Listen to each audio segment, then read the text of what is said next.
Жалпы мекендештер, сіздердің Рамазан айыңыздармен құттықтаймын. Ошондой эле сіздерге Алла Таалам ошо ораза айында эмне тилек кылып тилеңиз кааласаңыздар, тилегиңиздер кабыл болсун. Ошону менен бирге биз Рамазан айында эстафетаны ушу ыйык Куран китепти бири-бирибизге берип маалымат алуу үчүн баштадык. Мен бул китепти окуп бүттүм. Именно ыйык Куран китептин кыргызча басылышы.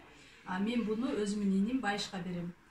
Байыш окуп бүтүп 3-чү инсанга берет. Бул нерсени сиздер кылсаңыздар да болот. Жалпы барыңыздарга биз ушул эстафетаны тартуулайбыз. Анда эмесе мен азыр Байышка берем. Байыш, бул китепти сага тапшырам.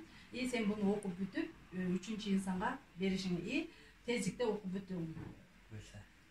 Рахмат сизге дагы. Жалпы барыңарга ийгилик, үй бүлөлүк бакыт, ынтымак жана сиздердин да колуңуздардан келет деген ишеничтебиз. Биз сиздерди аябай жакшы көрөбүз.